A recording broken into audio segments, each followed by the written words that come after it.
Assalamualaikum warahmatullahi wabarakatuh. Halo para pecinta kisah misteri. Bagaimana kabarnya? Semoga semua baik-baik saja.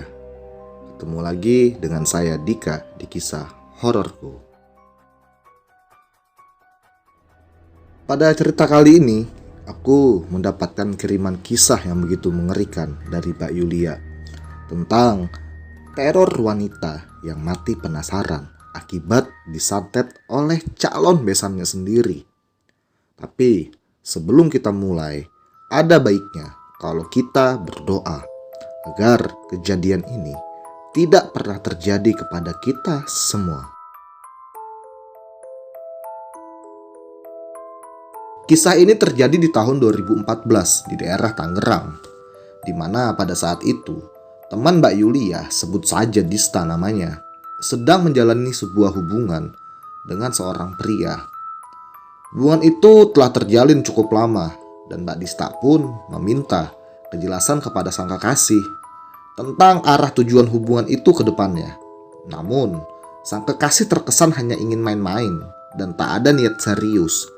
Dan pada akhirnya, Dista pun memutuskan berpisah dengan kekasihnya. 1 bulan pun berlalu setelah perpisahan Mbak Dista dengan kekasihnya.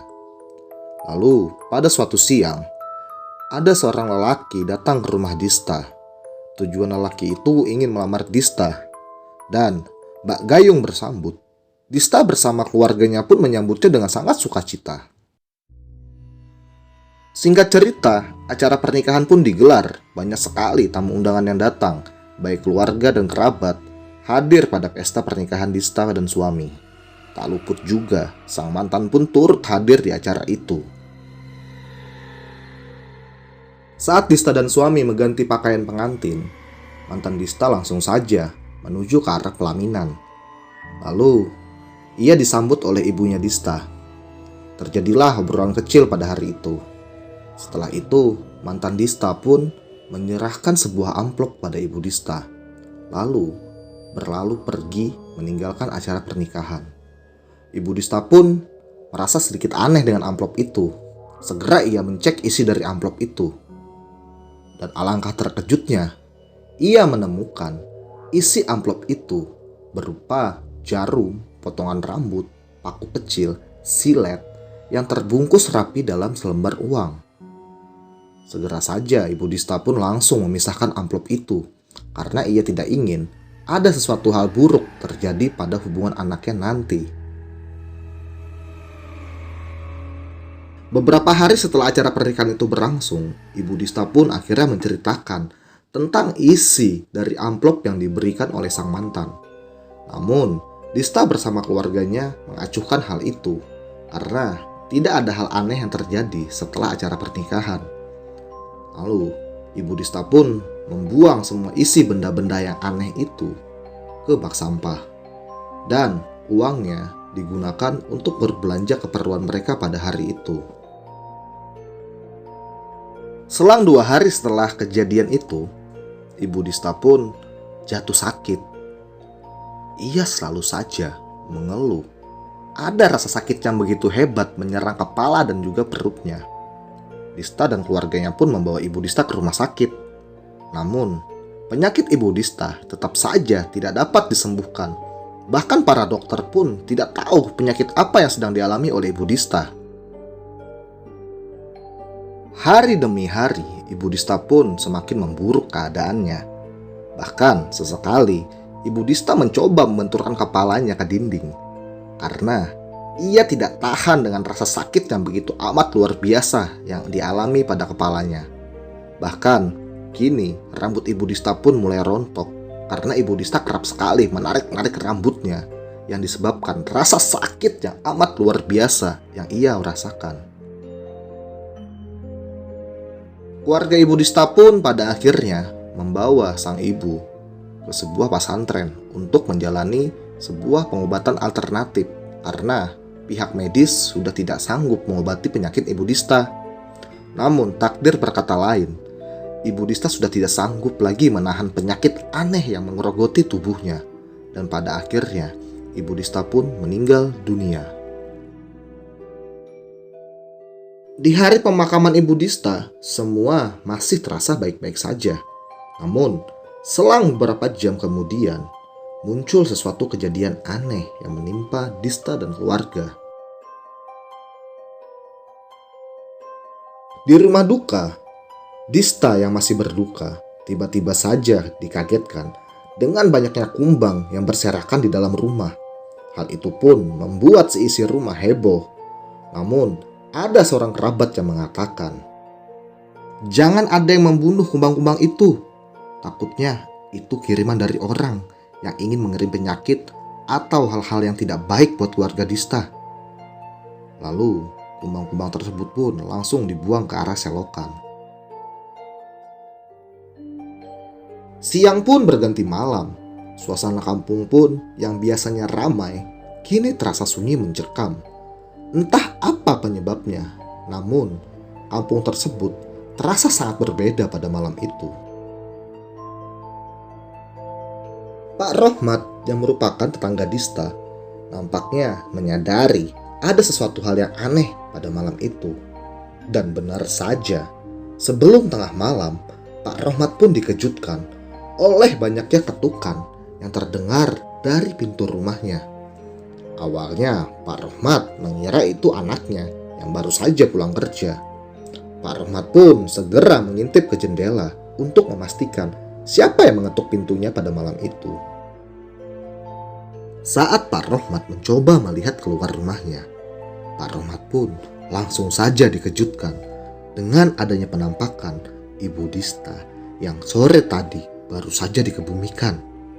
Pak Rohmat pun langsung kaget sekagetnya. Tubuhnya pun hanya bisa mematung dan tak bisa bergerak sama sekali.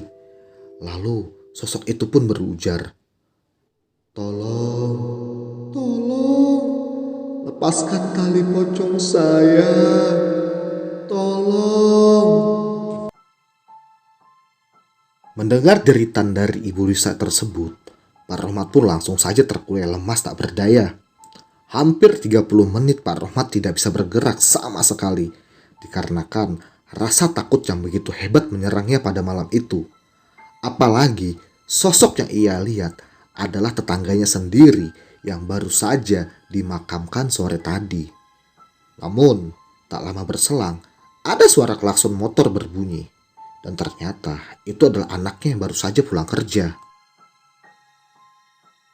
Anak Pak Rohmat yang saat itu mendapati ayahnya terkulai lemas, langsung saja bertanya, "Ada apa, Pak? Kok gemetaran gitu?" Namun, Pak Rohmat masih saja belum bisa berucap satu patah kata pun. Dan sang anak pun langsung saja memapah ayahnya ke dalam kamar. Keesokan paginya, saat sarapan pagi, Pak Rohmat pun mencoba menceritakan kejadian semalam kepada anak dan juga istrinya. "Bu, semalam kita kedatangan tamu, Bu." "Hah? Siapa, Pak? Kok Ibu nggak tahu?" sahut istri Pak Rohmat. "Tetangga kita, Bu, yang baru saja dimakamkan semalam." "Hah? Yang bener aja, Pak?" "Iya, Bu. Semalam Bapak didatangi pocong Ibu Dista. Ia meminta tolong, Bu. Minta tolong untuk dilepaskan tali pocongnya."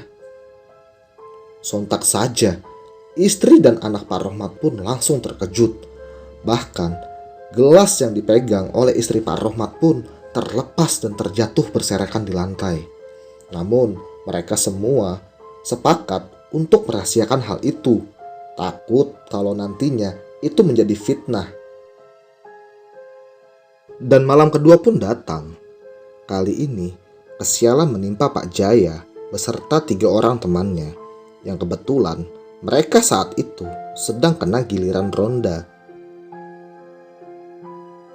Saat sedang ronda keliling kampung, tiba-tiba saja mereka berempat mendengar suara sayup-sayup tangisan wanita. Mereka semua pun langsung mencari sumber suara itu. Pelan namun pasti, suara itu semakin terdengar jelas ada di belakang rumah Dista. Langsung saja, mereka berempat pun mendatangi sumber tangisan tersebut. Saat mereka sudah berada di belakang rumah Dista, mereka semua pun dikejutkan dengan sosok pocong yang kini sudah ada di hadapan mereka. Mereka semua pun langsung lari tunggang langgang ke arah jalan. Dan kebetulan ada pengendara motor yang melintas. Pak Jaya dan teman-teman pun langsung meminta tolong dan menceritakan apa yang baru saja mereka lihat.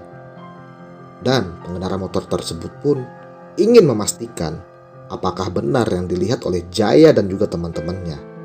Mereka semua pun langsung menuju kembali ke arah pocong itu. Namun setelah dicek kembali, pocong itu telah menghilang. Di malam yang sama, teror itu masih saja berlanjut. Dan kini, sosok pocong itu meneror anaknya sendiri, yaitu Dista. Dista yang saat itu masih saja berduka, memutuskan untuk tinggal sementara di rumah mertuanya. Pada saat tengah malam, Dista dikagetkan dengan adanya suara yang aneh berasal dari dapur rumah mertuanya. Dista pun berinisiatif untuk mencari tahu suara apa itu. Dan sesampainya di dapur, suara aneh itu pun menghilang. Namun, Dista dikagetkan dengan sekelebatan bayangan putih yang tiba-tiba saja melintas di hadapannya. Sontak saja, Dista kaget. Ia langsung berpaling dan ingin menuju kembali ke kamarnya. Saat ia membalikkan badannya, Dista dikagetkan kembali dengan adanya penampakan pocong yang kini sudah ada berdiri tepat di hadapannya. Pocong itu pun berujar,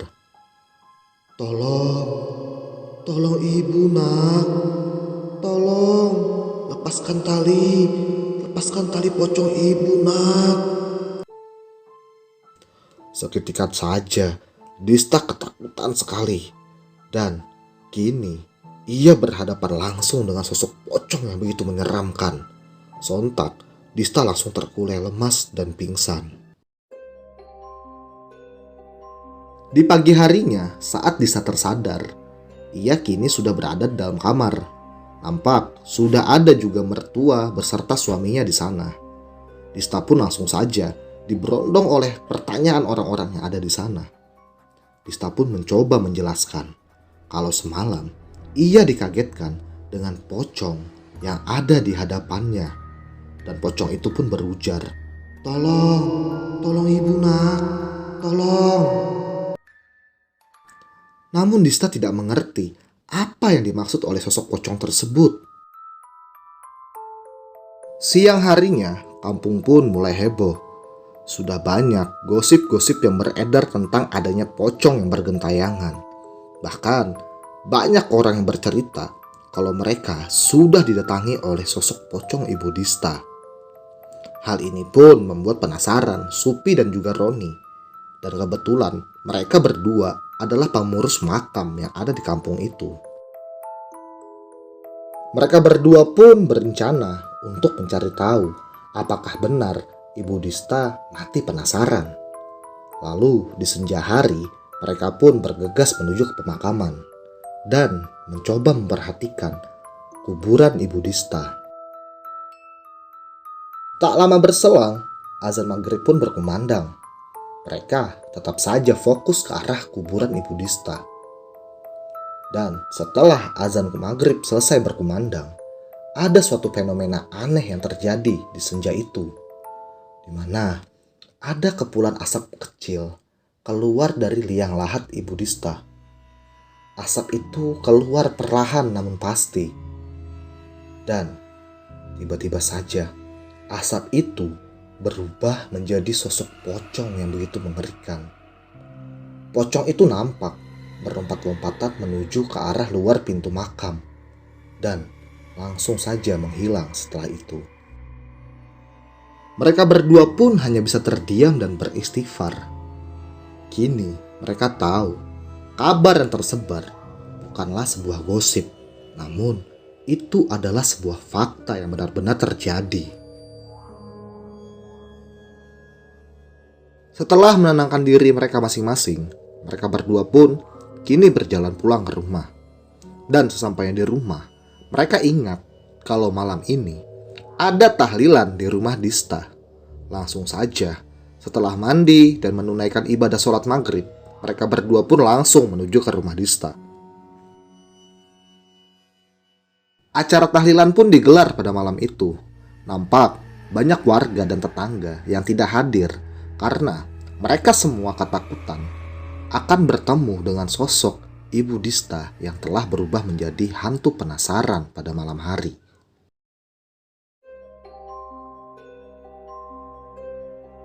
Setelah acara selesai, Supi dan Roni pun langsung berjalan menuju rumah mereka. Kampung terasa begitu sepi malam itu. Suasana pun bisa dibilang cukup mencekam. Padahal ini belum terlalu larut malam. Mereka berdua pun akhirnya sampai di sebuah kebun pisang warga. Memang, ini adalah jalan satu-satunya menuju rumah mereka.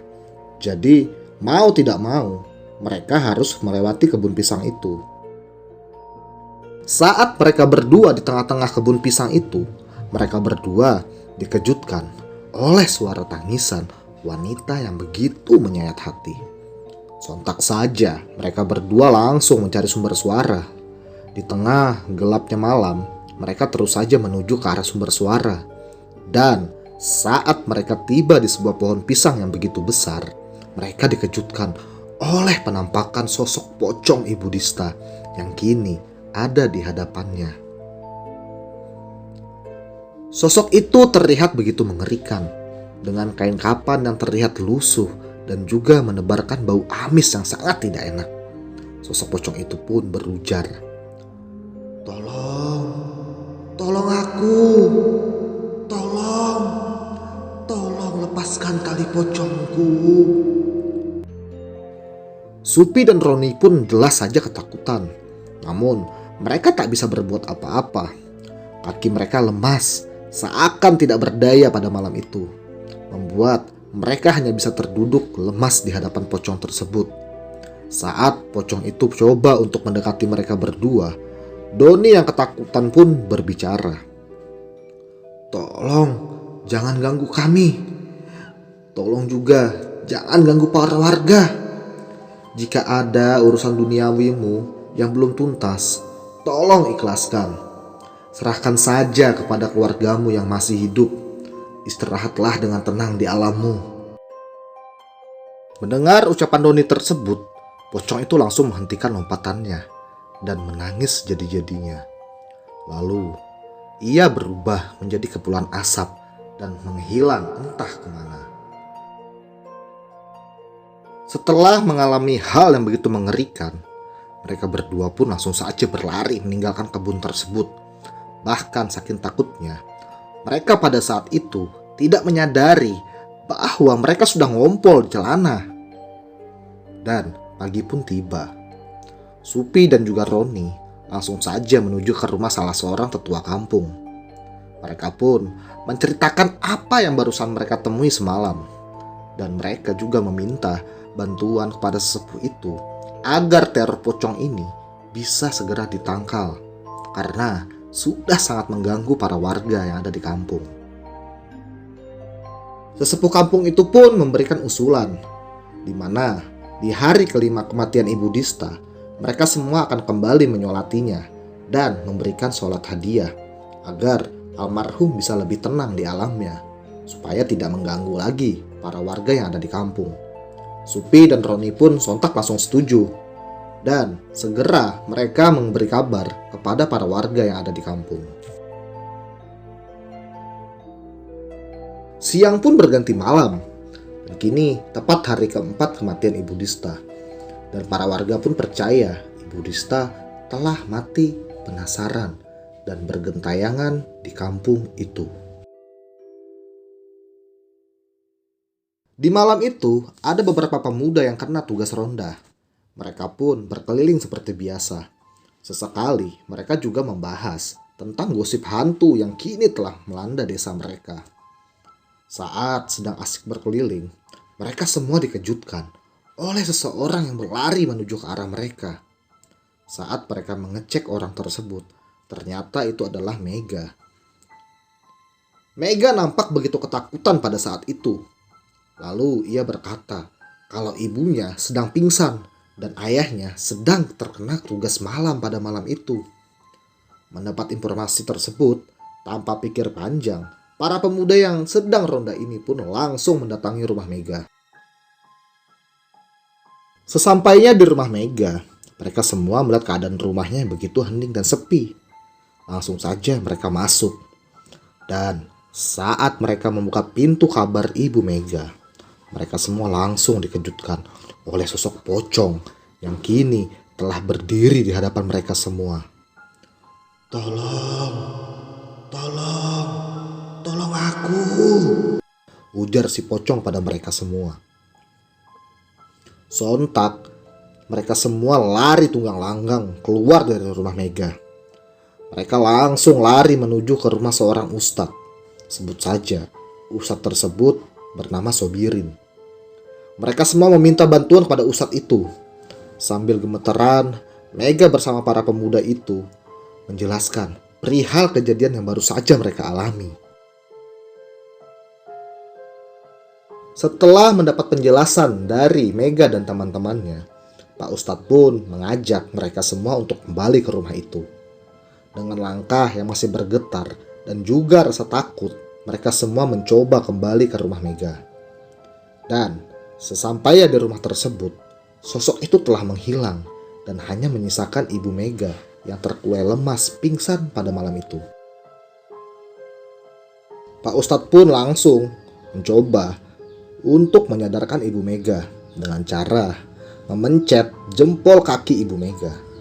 Sontak Ibu Mega langsung terbangun dan berteriak, "Pocong! Pocong! Pocong!" Pak Ustadz pun coba menenangkan Ibu Mega dan memberi segelas air yang telah beliau bacakan doa. "Sudah Bu, sudah. Sosok itu sudah tidak ada," ujar Pak Ustadz. Lalu Pak Ustadz meminta beberapa pemuda untuk menemani Mega beserta ibunya sampai pagi tiba. Pagi pun tiba. Nampak di musola desa sudah sibuk beberapa warga dan juga tetua kampung yang sedang mempersiapkan tempat untuk menyolatkan kembali almarhum Ibu Dista. Para warga pun juga mengajak keluarga almarhum untuk hadir pada saat itu.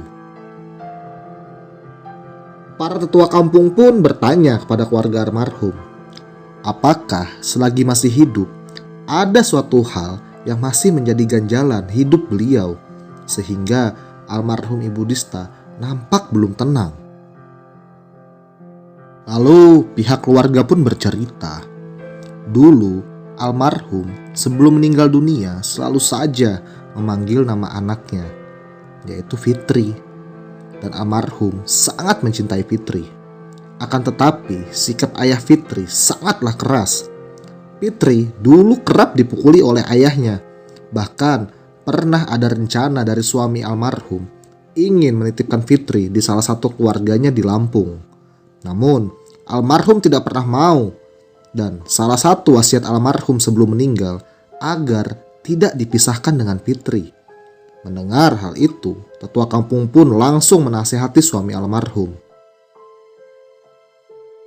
Setelah semua persiapan selesai pada siang itu, para warga yang dipimpin oleh Ustadz kembali membahyangkan almarhum Ibu Dista. Namun, kali ini gedebong pisang pun dipilih. Batang pisang itu dibungkus dengan menggunakan kain kafan, layaknya mayat yang baru mati. Setelah selesai disolatkan, lalu gedebong pisang itu pun langsung dikuburkan kembali. Malam kelima pun kini datang. Banyak para warga yang berpikir setelah disolatkan kembali, arwah Ibu Dista akan tenang dan tidak mengganggu lagi. Namun semua itu salah. Arwah Ibu Dista masih saja bergentayangan. Ada beberapa warga yang didatangi. Dan salah satunya adalah suaminya sendiri, yaitu Pak Iwan.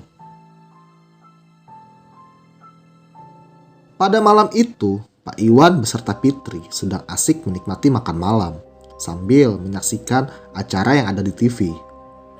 Di tengah makan malam itu, tiba-tiba saja terdengar suara benda berjatuhan di dapur. Pak Iwan pun langsung kaget dan berinisiatif untuk mengecek ke dapur. Saat Pak Iwan sampai di dapur, Pak Iwan pun dikejutkan oleh penampakan istrinya yang sedang asik duduk sambil memainkan beberapa peralatan dapur. Lalu sosok tersebut pun berpaling menghadap Pak Iwan dan berkata, "Mas, tolong saya. Tolong lepaskan ikatan tali pocong saya, Mas." Pak Iwan pun terkejut dan langsung terduduk lemas tak berdaya. Dan tak lama, Fitri yang sedari tadi menunggu ayahnya pun menyusul ke dapur. Dan saat itu pula, Fitri juga melihat penampakan almarhum ibunya kini tepat ada di hadapannya. Penampakan itu begitu mengerikan. Lalu Fitri pun berteriak sekuat tenaganya.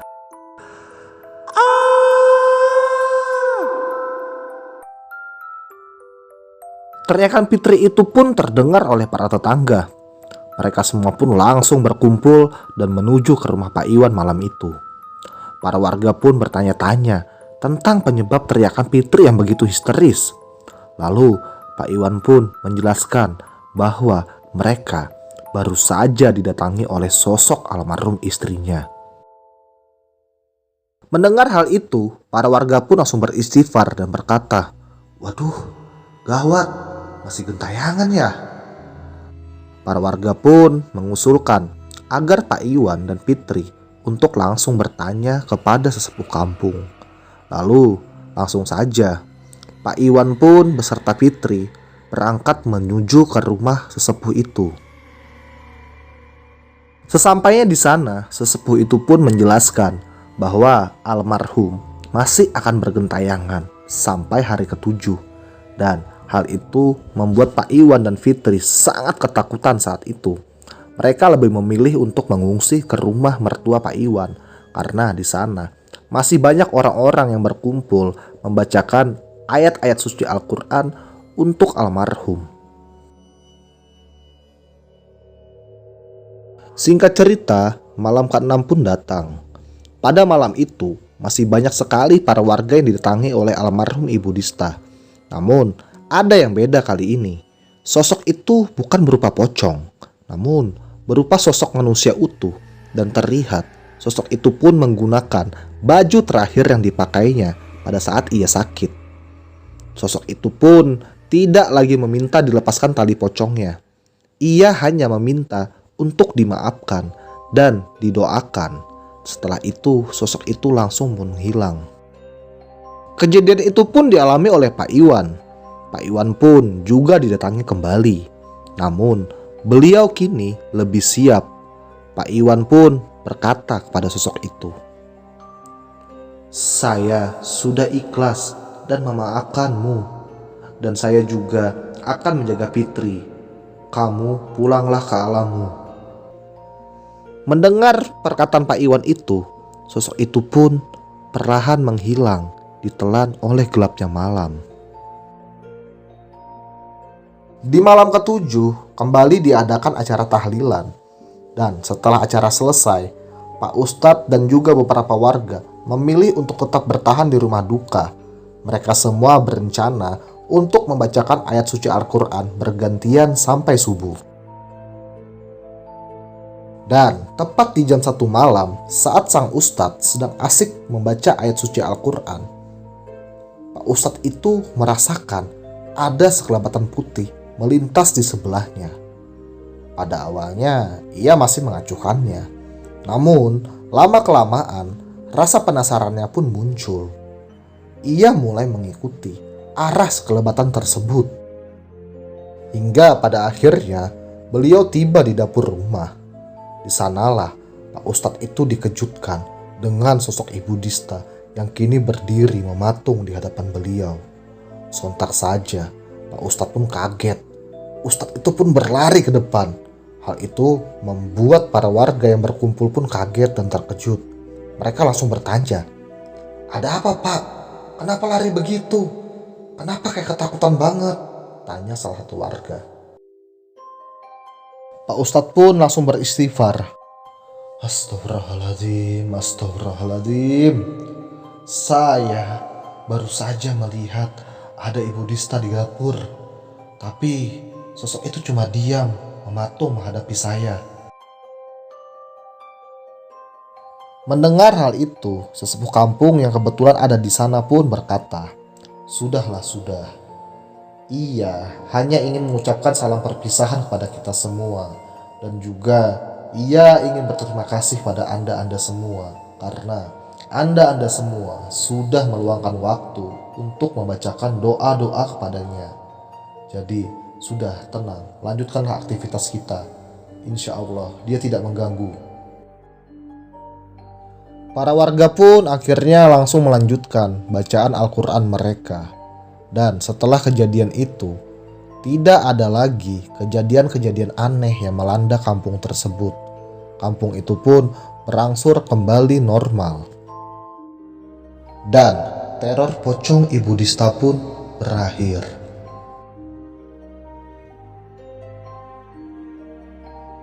Itulah dia kisah yang dikirimkan oleh Mbak Yulia. Semoga di kisah tersebut kita bisa mengambil hikmah dan juga pembelajarannya. Bagi teman-teman yang memang suka akan kisah horor, tolong berikan dukungan pada channel ini agar lebih berkembang ke depannya. Saya Dika, pamit. Wassalam.